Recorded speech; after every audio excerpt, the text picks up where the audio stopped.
Mars, thank you very much for the voice submission. I really do appreciate it. The first question you have is, how would I go about installing TikTok on a secondary phone given my privacy and security concerns? And you want to do this because you want to try out and test some content there on TikTok because Twitter and Instagram seem to be dying. I would agree with you. Twitter, completely off the rails. Instagram, I hear a lot of content creators who had come up on Instagram and fallen in love with Instagram, who had said Instagram is the greatest for years. They are abandoning ship. They hate it because of the algorithm changes and because it has such a heavy focus on video. I've actually started to upload to Instagram and I kind of like it.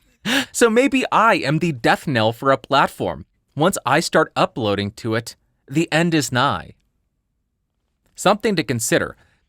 To actually go to the question, how would I install the TikTok app on a second phone? The answer, you're not going to like it, I wouldn't. I wouldn't install that social media app on any of my phones because of my privacy and security concerns. And I can already hear the clickety-clacking from all the keyboard warriors. Oh, but you're okay having all these American social media platforms steal your information.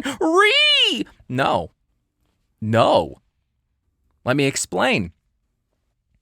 On my phone, I have 0 social media apps because I don't trust any of them.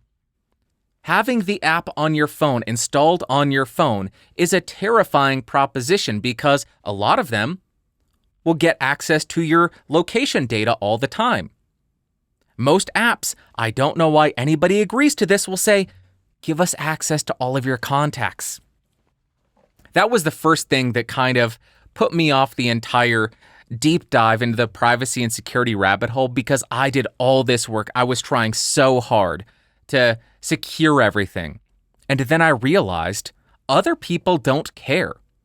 And when they get that prompt, give access to contacts on any app, any social media app, MySpace, Facebook, Twitter, TikTok, they just say, allow. And now any information about you in their contact book gets uploaded to that platform. But I would not install any app on that phone. I understand it's a secondary phone. If you leave it at home, sure, go for it. If you don't carry it with you, okay, go for it. But I still think there are concerns there. The way that I go about using TikTok, because I have started uploading to TikTok, I will connect to a VPN, and then I will open up an incognito browser window. I will sign in. Sometimes it doesn't work because it doesn't like the VPN. I will have to close the browser, change the location, and try again. But once I'm in, I will upload, and then I will sign out.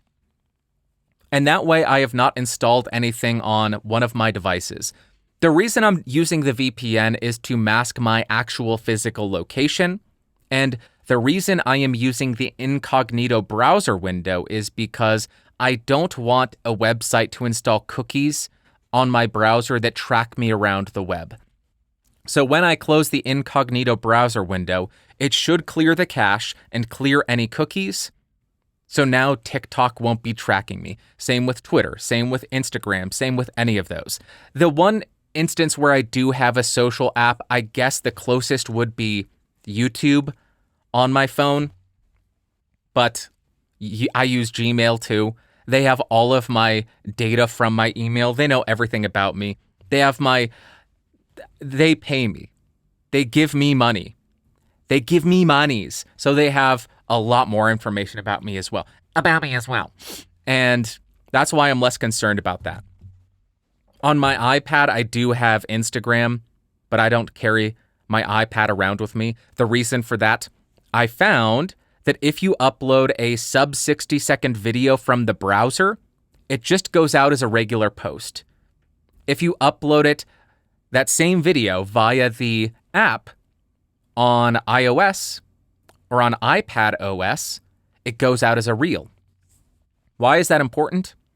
The regular post gets about 1/10 the views as the reel. That is why I have the app on my iPad, so I can upload reels, and that is it. But on my actual phone that I carry with me all the time, not a chance in heck. Instagram, Twitter, Facebook, TikTok, no. So that is what I would recommend. And I know there are going to be people pointing out, oh, well, as far as anonymity, you have browser fingerprinting, you have device IDs. I understand. There's an entire rabbit hole you could go down where you jump through 50 billion hoops to try to obscure any potential identifier for what you're uploading. But if you're going to do that and then upload footage of yourself with your face, with your voice, with you in it, what's the point? You gotta give up the ghost. Does that fit here? You need to understand what you're doing and understand what becomes moot. If you're trying to obscure your identity but then upload videos with your identity in it, seems kind of wasteful or useless to try to obscure your identity when you're publishing your identity. That's all I'm trying to say. The second question you have is any new thoughts on TikTok for content creators? Yes and no. I think I've discussed this pretty in depth over the last few months, and I want to preface this by saying I still would not classify myself as a TikTok user. I create content, I log in, upload it, sign out. I do not browse TikTok. I really don't even check my comments. I will just go there once a week. TikTok.com/@podcastage. Anything blow up? Anything get big views? Nope. Okay. That's the extent of my use. So take my analysis with a grain of salt. The way that I have interpreted TikTok is it is very different from other platforms. What I mean is the other platforms that I upload to seem to be very follower-based. Whether it be you get a subscriber, you get a follower on Twitter, you get somebody to watch your video, those people are going to be more likely to get recommended your content whenever you publish next. On TikTok, it seems as though every piece of content stands alone on its own. You upload a video. If it's good, it's going to get a lot of views. If it doesn't appeal to anybody, it's not going to get a lot of views. And they're not going to show it to anybody to get it views. That's how I've experienced it. I could be way off, but that's what I am seeing. The reason I'm pointing that out, my one video is now nearing 200,000 views. And since that video went live, I have published 12 other TikTok video upload short things. The most views any of those 12 videos have gotten is 243, 252 at the time of recording. So I had an insanely high-performing video, yet that has translated to no improvement on the performance of videos that were published after that. And why is that? Because the videos published after that are not as good as the video that went quote-unquote viral. For my TikTok channel, that is viral. 200,000 views, that's pretty big. For YouTube, that's pretty big for me. But my videos that followed, no. 250 views, max. That's on the high end. So it doesn't translate there. And that's the big difference. If you have one video that goes viral or gets a lot of traction on YouTube, in my experience, the next one is going to get a little bit more of a push.